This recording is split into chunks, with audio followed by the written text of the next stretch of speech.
नमस्कार मंडळी. श्री गजानन विजय भक्तिबोध हे पुस्तक मी सध्या वाचते. तर त्यातले 4 अध्याय आपले वाचून झालेले. तर 5वा अध्याय मी वाचायला घेते. मी वाचते, तुम्ही ऐका. कीर्तन प्रसंगी श्रींचे पुनर्दर्शन. श्री गजानन महाराज हे वायुवेगाने निघून गेले. बंकटलाल यांना मोठीच हुरहूर लागून राहिली. चरित्रकर्त्या दासगणूंनी ही अवस्था सांगताना आपल्या मनातील भक्तिविषयक तळमळ प्रकट केली आहे. ईश्वर कृपेशिवाय मानवी देह नरजन्म व्यर्थ आहे. देहात प्राण नसेल तर मढाला कोण विचारतो. तसे नरजन्मात येऊन भक्ती केली नसेल आणि भगवंताची कृपा प्रत्ययाला येत नसेल तर काय उपयोग. नारळात पाणी आहे, खोबरे आहे म्हणून वरच्या टरफलाला शेंडीला किंमत आहे. ते नसेल तर त्या शेंडीला काय किंमत आहे.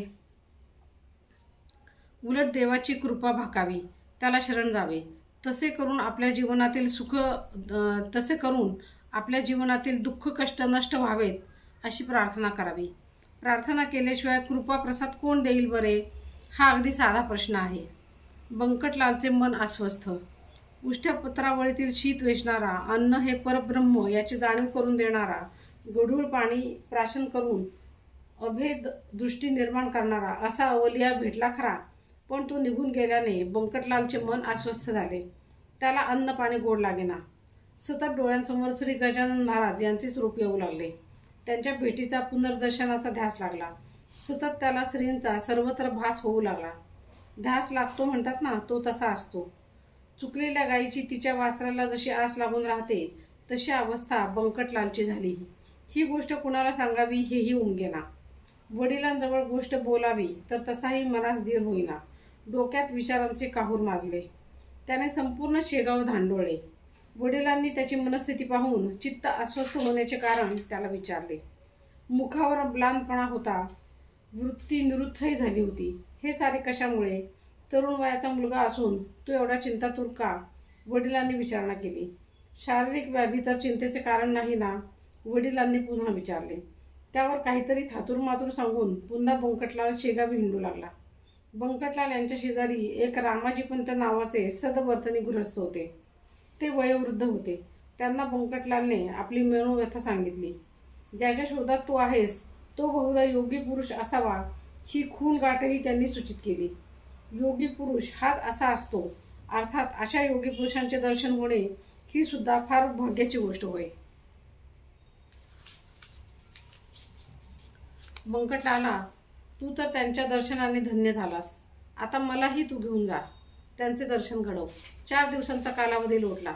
बंकटलालचा श्रींच्या दर्शनाचा अहर्निश रात्रंदिन ध्यास लागून राहिला होता. ईश्वर दर्शनासाठी आपण इतकी व्याकुळ व्हायला हवे.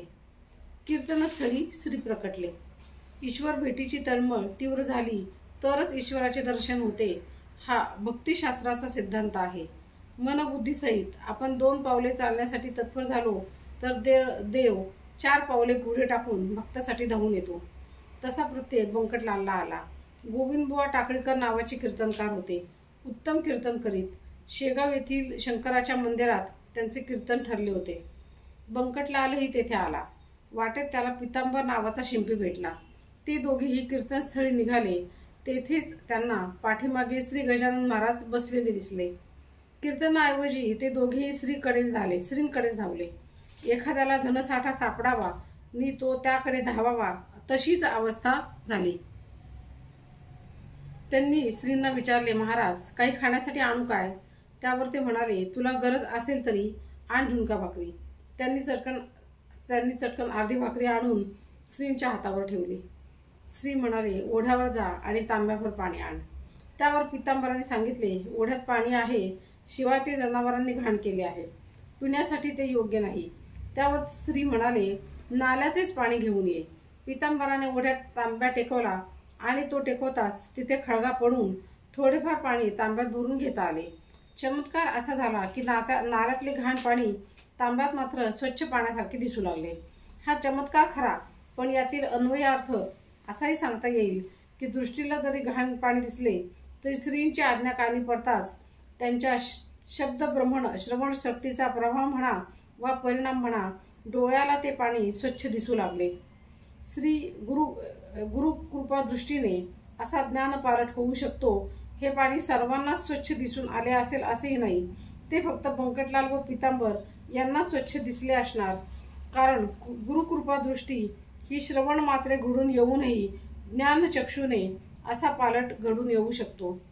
योगेश्वराच्या शक्तीचाच हा प्रताप होय, असे बंकटलाल आणि पितांबर यांना मनोमन जाणवले. आता मात्र ही व्यक्ती म्हणजे नक्कीच योगी पुरुष आहे याची उभयतांना खात्री पटली. ईश्वर दर्शन व योगी पुरुषाची महत्ता कळायला सुद्धा गुरुकृपाच व्हावी लागते. श्री गजानन महाराज यांनी तशी कृपा उभय साधकांवर केली आहे. जीवनात हेच मुख्य भक्तिवर्म ध्यानी घ्यायचे असते. अध्याय 5 समाप्त. मंडळी, आपण हा भक्ती चॅनल अशासाठी चालू केलेला आहे की बऱ्याच जणांना वाचायची इच्छा असते, देवाचं करायची इच्छा असते, पण त्यांना वेळ होत नाही. माता भगिनींना तर बऱ्याच जणी जॉब करतात, मुलाबाळांचं करून, मिस्टरांचं करून ऑफिसला जायचं असतं, घरातली कामं असतात, त्यांची खूप इच्छा असते वाचायची, पण त्यांना वाचायला सवड होत नाही.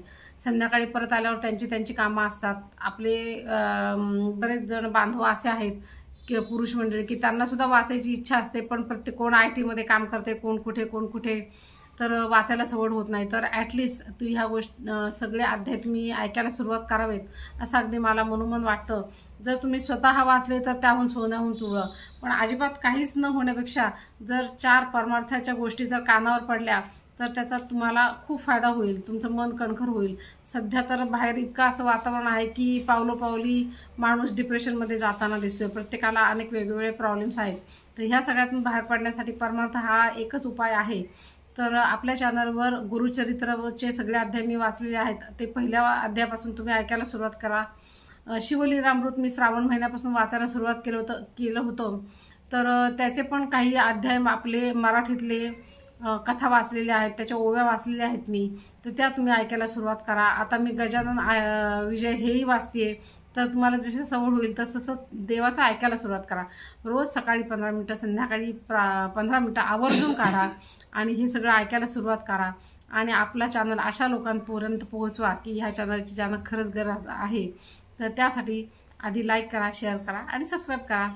धन्यवाद.